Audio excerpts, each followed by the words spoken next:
That's Baker Mayfield. His one big moment with the LA Rams, and he became a free agent, and at the end of the day, he did the one-year deal. Look, the multi-year deal wasn't there, and Chris, it's shockingly low with the Tampa Bay Buccaneers, to the point where I don't think it guarantees him anything. I don't think so either. It's going to be him versus Kyle Trask in an open competition. It's a $4 million base salary. That's it for Baker Mayfield in Tampa Bay, with a lot of incentives, so he does have the incentive to go out there and win the job and play well, but he had a lot of incentives last year in Carolina and didn't earn a penny of them before he was cut loose by the team. So, look, I admire the guy for playing at all for only $4 million. Who would have dreamed a couple of years ago that we would be in a world where Baker Mayfield is playing football on a one-year deal with a base value of $4 million? But here's where we are, and that must be the only team that was seriously interested in him. I'm kind of stunned the Raiders weren't in this, and I really am surprised there was no one else with anything better on the table than 1 year, $4 million, with another 4.5 or so in incentives. Yeah, I mean, listen, I'm surprised by the number 2. I am. But, you know, I think at the end of the day, the most important thing, or the most important incentive, was the fact that he gets a chance to be at a place where he can start. And I don't know if there was any other place out there that he was going to be trusted in that situation. I don't. I think this is the perfect, you know, the Raiders, I think it was a little dicey. They obviously had some other people on their radar, you know, Josh McDaniels, with the point he's at in his career, maybe he just didn't like the risk of that and how that looked. And if it didn't go right, you know, how he could be vilified. Here, there's one in Tampa where, you know, it's nobody that is trustworthy or out there that we thought was going to be associated with them. There's not a lot of options. And, hey, okay, he can be the starter. Come here, be the starter. Yeah, we're not going to pay you a lot, but at the end of the day, for him, it's just about playing, getting good film out there, and then hopefully, like we talk about a lot of the times, he can rebrand his image around the NFL to then he gets viewed as a big-time starter and gets paid a lot of money. It's a great move by the Buccaneers. It is. It's shocking with the money, but also I think at the end of the day, it's the best option for Baker Mayfield to get back where he wants, and he was probably willing to sacrifice a few dollars just to have the chance to compete and be the starter. Yeah, and lays the foundation. You know, he's betting on himself. It's another scenario where a guy bets on himself. He bet on himself last year, and it didn't work. This year, he's betting on himself, taking much less. Remember, last year, he had that $19 million fully guaranteed in Cleveland. He cut it down significantly and was going to make some of it back potentially in incentives. He ended up losing there. I mean, when I look at it, Chris, I need to go back and do the math. It's possible that his base salary this year will only make up the difference in what he would have made if he just would have said to Cleveland last year, deal with me. You know, it's funny. We were trying to come up with an example of a team that had a guy that they were done with, but was being unreasonable in what they wanted for him. And even though Baker Mayfield wasn't an all-time great of the Cleveland Browns, we did kind of have that last year where the Browns were done with him. They were trying to dump his salary from the roster, but they waited a long time to trade him and eventually trade him to the Panthers after the offseason program, made it harder for him to really have a good season. I still believe he can play well. I agree. 2018, he was good. 2020, he was great. 2021, who knows how good he would have been. He threw a tantrum on the field as a practical matter after he threw an interception and had to go make a tackle. He was upset. Right. So he's going to go let some of that frustration out. Hurt his shoulder. Jacked up his shoulder. Right. And he was ruined for the rest of the year. And he, under the circumstances, he still played pretty well with one arm. Right. He played pretty well. Yeah. So it's just amazing he's already at this point. 5 years after being the number 1 overall pick, he's at the point where he's taking a $4 million deal. Yeah, no, it is. It's shocking. But I'm with you in the fact that he's still got a lot of starting caliber traits, and I think that's why he's probably willing to take the chance of the lack of money or whatever and just going, I don't care. I've made good money, did commercials, all of that. I want to play and start, right? And I think, too, for Tampa, who's kind of unsure, yeah, it's a contract that favors them. I'm with you in that it's a little scary in that, you know, I would worry if I'm Tampa, wait, if some quarterback falls, you know, to us where we're sitting in the draft or something like that. Yeah, with that type of money, they certainly could draft somebody for the future, and now you are, you know, Mr. Bridge quarterback. That's what would scare me more than anything if I was Baker Mayfield in this situation. Also with the money, I believe they got a little bit of a hit, right, because of Tom Brady, so they probably sold that to him as far as that's concerned with, money at the quarterback position. $5.1 million. Yeah, so, they've got to play that angle.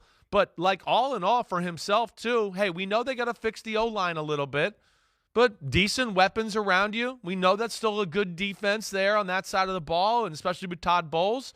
Dave Canales, their new coordinator from Seattle, he's going to run a system that is not very different than what McVay or Stefanski ran, Rams, Browns before that. So he should be able to hit the ground running in that department. And, I think with Todd Bowles, he wants to run the ball. And where Baker Mayfield, I think, is really good is, play action pass, Baker Mayfield, aggressive, throwing the ball down the field to targets like Godwin and Mike Evans. There's potential there. So this is I think a really good move. I'm with you, and I still think he's got, starting quarterback caliber talent, and he just got to get in the right situation. And since this is unofficially quarterback chip on the shoulder day at PFT Live, my God, what motivation it gives him to prove everyone wrong for not believing in him and only offering him $4 million. I can't imagine he had, a $7, $8, $9, $10 million offer out there that he said no to go play for the Bucs. What if it was for a backup spot? I think that was the best he could do. What if you got like a $7 or $8 million, backup offer, right? Now, that's where I was just wondering, or at least where my brain went. And I think we'll probably hear that as time goes on. That'll kind of come out through the grapevines. But if you got a $7 or $8 million, you're going to backup who though? I know. Depends on who. No, I know. It depends on who. You're right. But I'm just saying, generally speaking, if you got a $7 or $8 million deal to be a backup, and you got a $4.5 million deal or whatever to be the starter, for a guy like me, and I think a lot of quarterbacks, they go, all right, screw it, screw that extra $2.5, $3 million. I'm gonna play, bet on myself, like you're talking about, and go from there. The other angle too with Baker Mayfield, to your point here, is he's not the most ideal backup in the world, so that can lower his price because he is polarizing. He was the number one pick. And to the point we always make, Mike, he's got talent. So if you don't have the most, confident, talented starting quarterback, you're going to have some days out there at practice where you're going to go, Baker Mayfield was throwing lasers out there today all over the field. He kind of looked better than our starter. So he's not the most ideal backup for a lot of teams, too, because they feel like it's going to cause a situation. So that probably hurt himself in the marketplace as well. We say all the time, there's two kind of backups, the backup who knows his place and the backup who is there to make life miserable for the starting quarterback and try to do everything he can to get on the field. I think one of the keys here is what it takes to get to 8.5. We know he's at 4.